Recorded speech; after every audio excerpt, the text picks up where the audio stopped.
Coming up next on this edition of In the City, a longtime employee of the city of Murfreesboro is retiring, and I sat down to talk with him about his experiences. Plus, the Murfreesboro Police Department has some helpful tips to keep you driving safe this winter. And Murfreesboro City Schools recently received a state grant that will give children hope for a brighter future. But first, a new police and fire training center was dedicated to a longtime city council member. We'll tell you all about those stories and more coming up right now on this edition of In the City.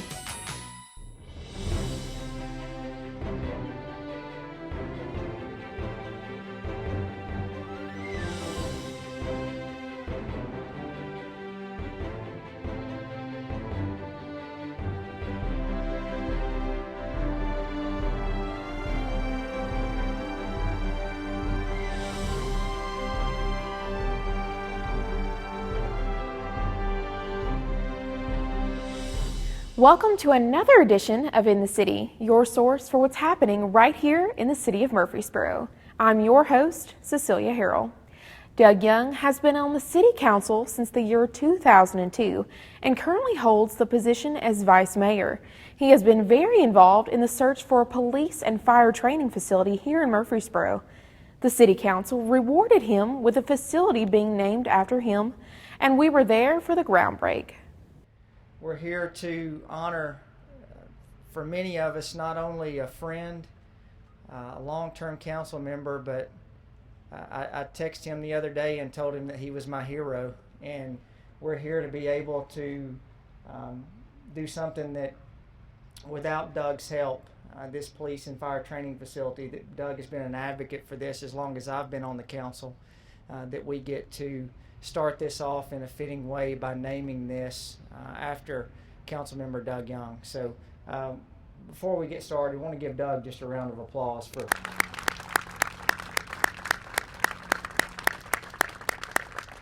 There's a lot that I could say about Doug because you'll never hear it from him. Doug is one of the most selfless people that you will ever be around. And I see so many people that are out here today, from council members, retired council members, to retired city staff, police and firefighters, police officers, retired police officers, retired firefighters.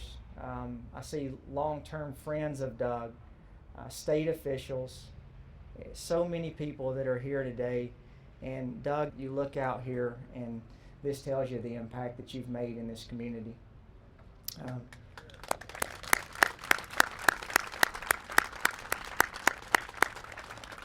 Talk about planting a seed.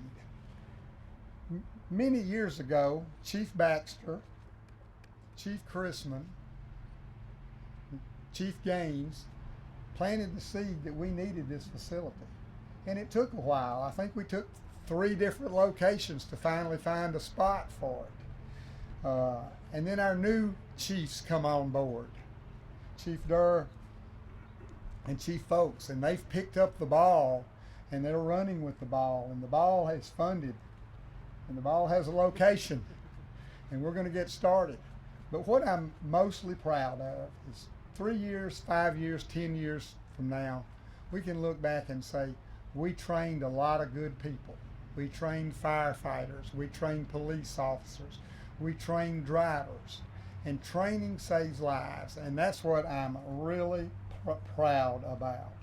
I'm very proud of this facility being named for me. I'm terribly humbled because all I did was just keep voting yes. 1, 2, 3. Tracey Wilkins has been working for the city of Murfreesboro since 1987, but now he has decided it's time for the next chapter of his life. I was lucky enough to sit down and learn more about the director of golf himself.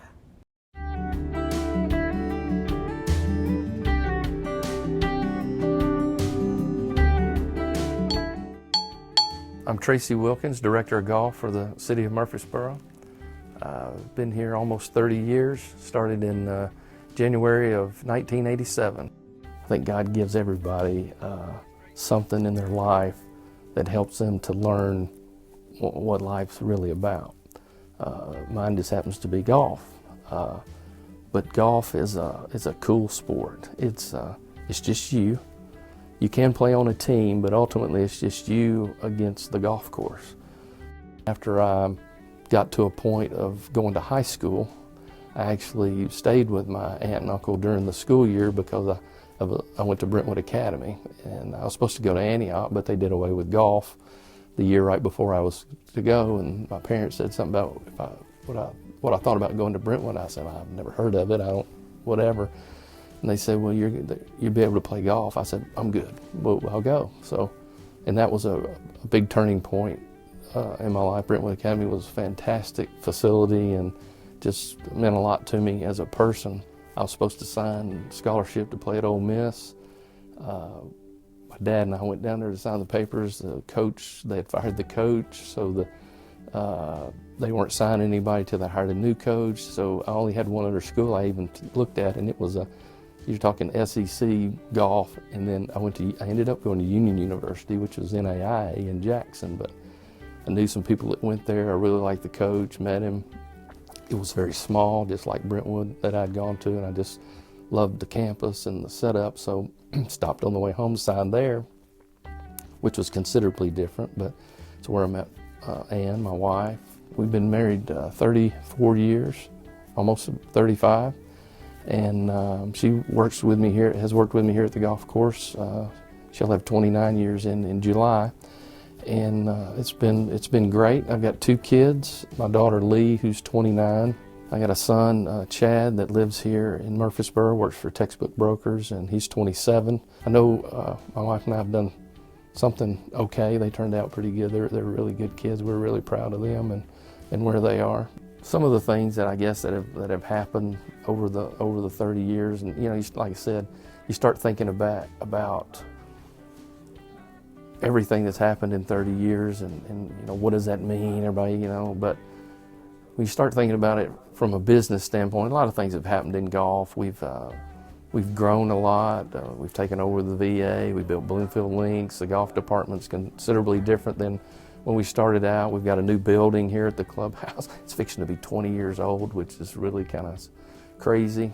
We renovated the golf course in '04, so and it's in great shape. Got the opportunity to work with Joel Beckham, who just retired last year, for the whole time that I've been here, and what a great experience that was. And you just start thinking about all the different things. We got new carts, we got GPS, we've got all these new technology things, but I guess when you get older and you start sitting down, you start thinking about things, that really the thing that stands out to me the most is just the relationships that you've made.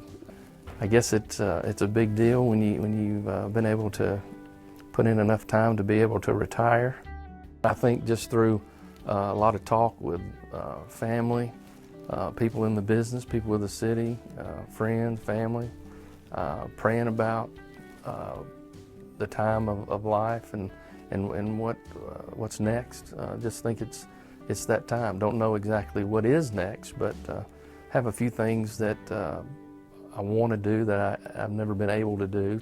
Sometimes it seems like it's been 30 years. Sometimes it seems like it's been 3. I mean, this time just really goes fast. But I do think it's a time that to move on to the next stage and feel very confident with where the facility is, who we have that will be able to step in and take over and continue what we've started, and then take it to a new level, hopefully. Well, I know they will.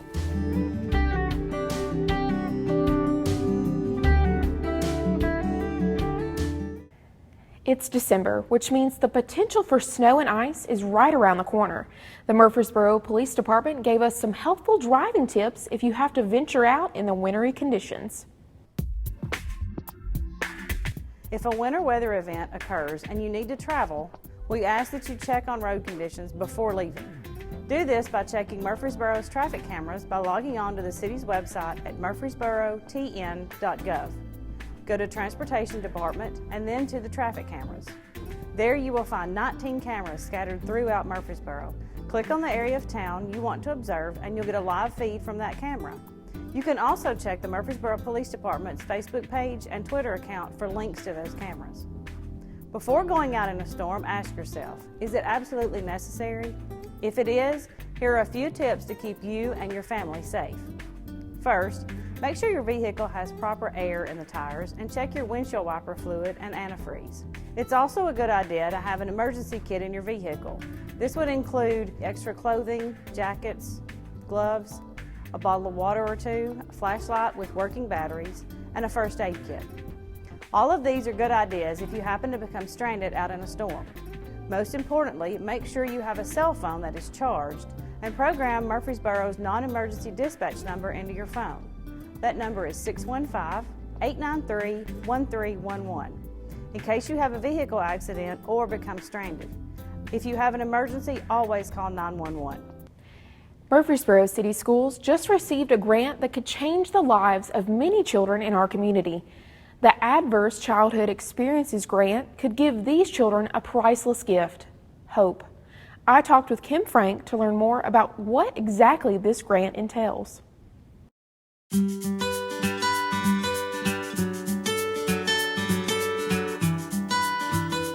I'm going to be talking about a grant that the Murfreesboro City Schools received from the Department of Children's Services and the Governor's Office to help address adverse childhood experiences. It's a program that's in all 12 of our schools.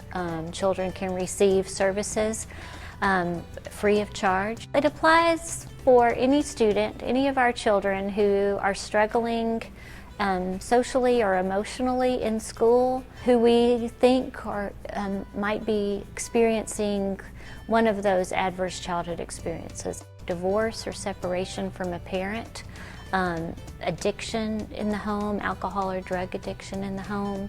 Incarceration is one of the adverse childhood experiences. A child who witnesses a parent being mistreated is considered one of the adverse childhood experiences, along with things like just maltreatment of children, neglect, or any kind of sexual, psychological, or emotional abuse. We don't have to have details about that. We just have to have some indication that children are struggling. It's a 10-week program.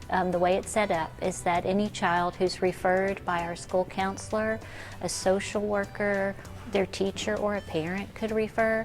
Any child who is referred will receive 10 weeks of an intensive a therapy program. Our people that we've hired have been trained specifically in a curriculum that targets childhood stress. The other aspect of our program is a parent aspect, because we know that generally if children are struggling because of these, their families are struggling as well. We also are going to provide support for our classroom teachers. We're going to provide training for them about adverse childhood experiences so that they can understand perhaps why children do some of the things they do, instead of just being a bad student or, a troubled student. It might help them to understand a little bit about what children are experiencing that could cause some of these behaviors to occur. And then finally, we're working with the community. The community doesn't know about adverse childhood experiences, so we're trying to educate them about what they are. We're hoping to, in this first year, to reach 240 children. What we know is that a child who experiences 4 of these adverse childhood experiences prior to their age 18, life expectancy, on average, is cut by 20 years. This is something that has a tremendous impact on our children and on their families and our community.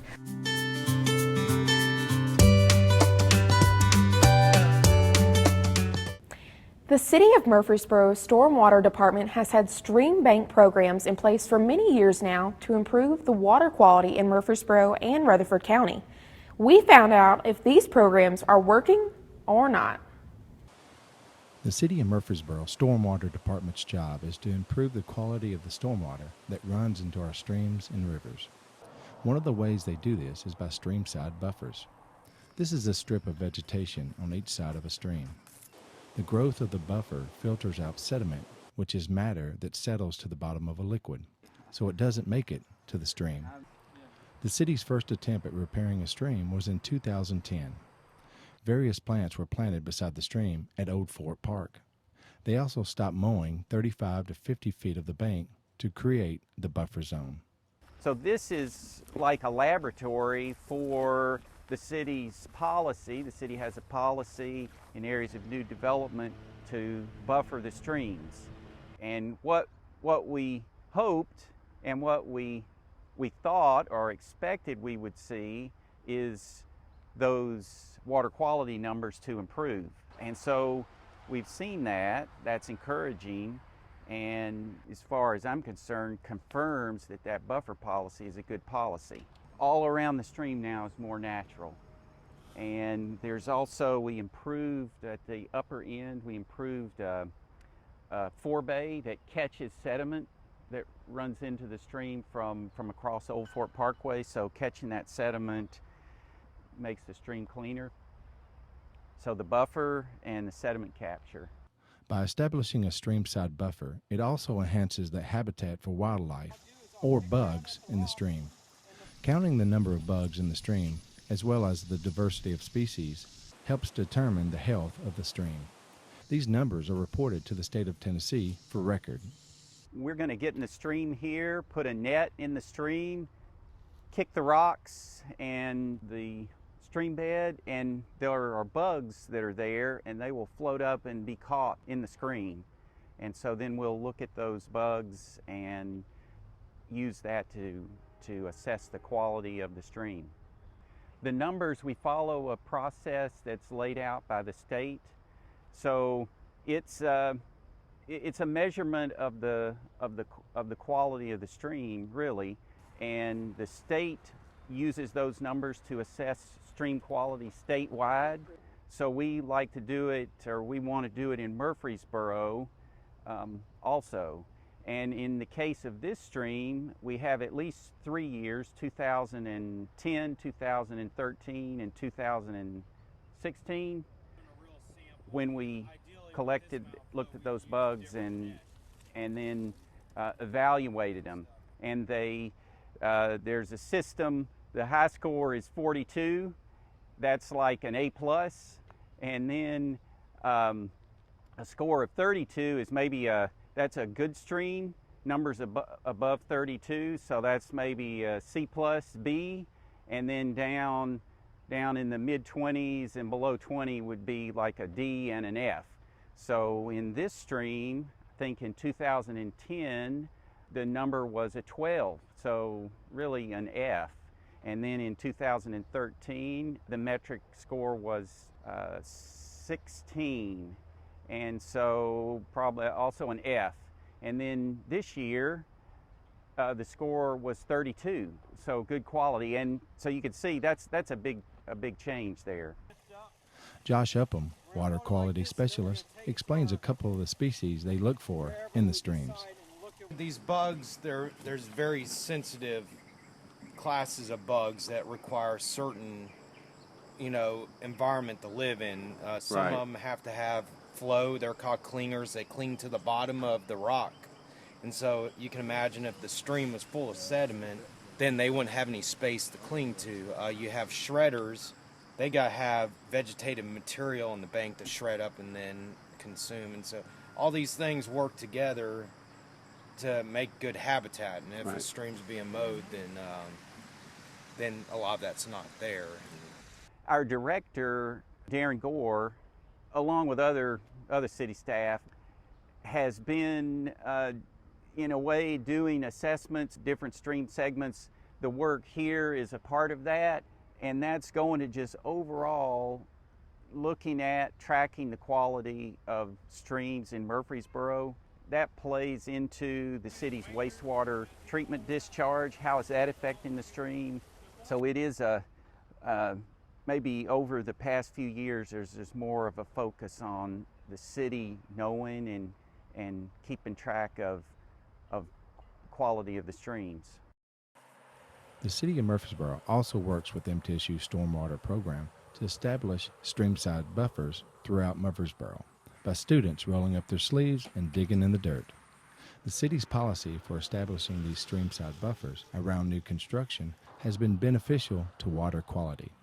So, if you see vegetation growing around a stream, It's not that it's not being mowed properly, it's helping make our streams and rivers healthier. Read to Succeed has a yearly celebrity spelling bee to raise money for various reading programs offered throughout the city and county. Myself and 2 other city employees were asked to compete in the spelling bee, and I was so happy to help out a great cause, even if I was the second one out. This year's Read to Succeed Celebrity Spelling Bee was a huge success. Many of you may have heard of Read to Succeed before, but do you know exactly what this foundation does? Read to Succeed improves lives through reading by establishing literacy partnerships in Rutherford County. This happens by fostering those literacy partnerships between providers, educators, community helpers, and business owners. Events and programming are also organized to promote literacy and provide various resources. The Celebrity Spelling Bee is one of those events, and we were lucky enough to have 3 employees from the City of Murfreesboro competing. Ashley McDonald, the Public Information Officer for the Murfreesboro Fire and Rescue Department, Jennifer West, a detective with the Murfreesboro Police Department, and myself, Cecilia Herrell, the video journalist for the Communications Department and Channel 3. The Celebrity Spelling Bee consisted of a silent auction, dinner, and finally, the much-anticipated spelling bee. Your word is pasta. Pasta. P-A-S-T-A. Pasta. The competition started with 14 contestants and quickly narrowed down to the winner, Ray Broadhead, the headmaster of the Webb School. Second place went to Jim Chandler from 107.5 The River's Woody and Jim Morning Show. This event alone raised over $70,000 for literacy in Rutherford County. If you want to learn more or donate to this wonderful cause, visit readtosucceed.org. Reporting for CityTV, I'm Cecilia Herrell. Mitchell Nielsen is home to the Student Lighthouse team, an amazing group of students who help lead the school.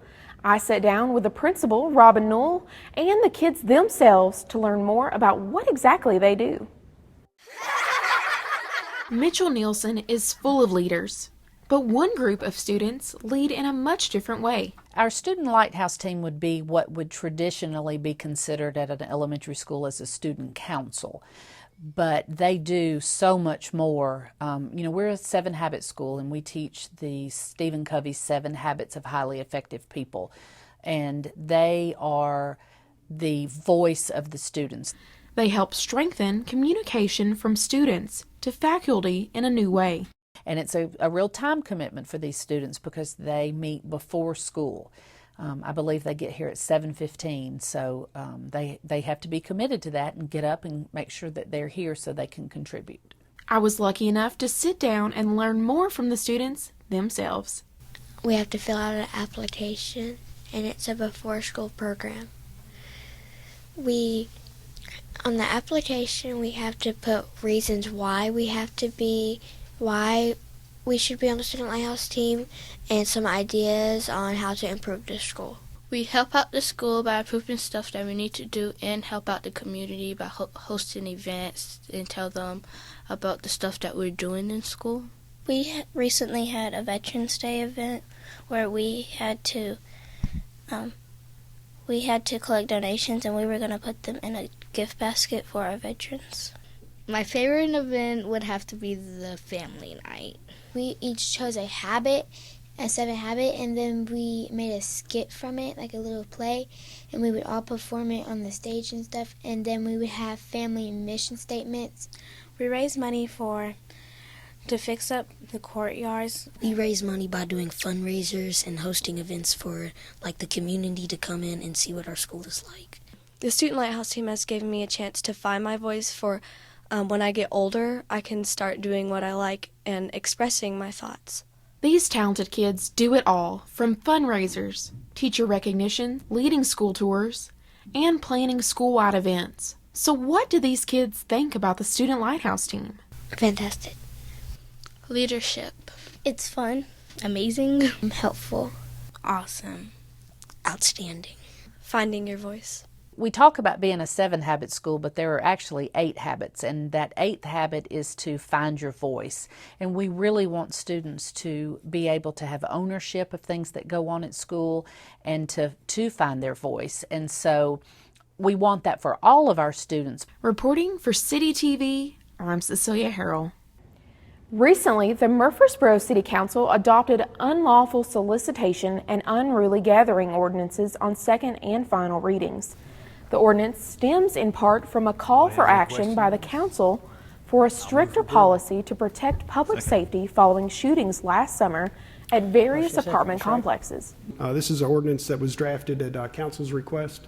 In a community such as Murfreesboro, occasionally we have areas or properties that have large parties. These parties are disruptive to neighbors. So Mr. Tyndall has done a good amount of research. We've worked with Chief Durr also to kind of learn some of the problems our police department is having on repeated calls or areas where these large gatherings are disruptive and not in keeping with the neighborhoods that they're located at. Under the ordinance, anyone who organizes or hosts an unruly gathering is subject to a civil penalty of $250 for a first violation. If cited for a second violation, a $500 penalty could be imposed. If a child is cited, the owner of the property is subject to the penalty. The City Council also voted to amend City Code regarding unlawful solicitations related to panhandling. The new ordinance follows the growth of panhandlers in Murfreesboro and, in some cases, police observing the use of poll devices to reach for money from motorists and entering the roadway to obstruct traffic to solicit money. The Homeless Alliance of Rutherford County was created to bring together representatives from the public and private sectors to share resources to prevent, help, and end homelessness in our community. For a full list of the local services, you can visit the City of Murfreesboro Community Development webpage for the Homeless Alliance Services Directory. According to recently released figures from the U.S. Travel Association's Economic Impact of Travel on Tennessee Counties report, tourism and travel-related expenditures in Rutherford County increased significantly in 2015. Travel-related expenditures were $316.45 million. That's a 2.9% increase from 2014. Travel-related jobs were 2,330, a 1.7% increase from 2014. Travel-related payroll or money spent on employees was $48.1 million, a 5.1% increase from 2014. Travel-related local tax receipts were $6.89 million, a 5.4% increase from 2014. Here are a couple of great upcoming programs from the Murfreesboro Parks and Recreation Department. A play called A Ghost Tale for Mr. Dickens will be showing at the Washington Theater at Patterson Park Community Center, December 16th and 17th at 7 p.m. and December 18th at 2 p.m. For more information, you can call Pam Williams at 615-867-7244. The Polar Bear Plunge will be taking place Saturday, January 7th, 2017 at Burrow Beach Sportscom Pool. The gym opens at 8:30 a.m. and the plunge starts at 10 a.m. Please bring a donation of non-perishable foods. Also, just a reminder, city offices will be closed in observance of the Christmas holiday Friday, December 23rd and Monday, December 26th. City offices will also be closed January 2nd, 2017 for the New Year holiday. Before we leave, photographer Jim Davis captured several people in his lens who took advantage of the beautiful weather over the Thanksgiving holiday to enjoy the outdoors on the Murfreesboro Greenway, and he also captured the inaugural Acorn Music Festival at Oaklands Park on November 19th. I'm Cecilia Herrell, and until next time, happy holidays, and we look forward to seeing you in the city.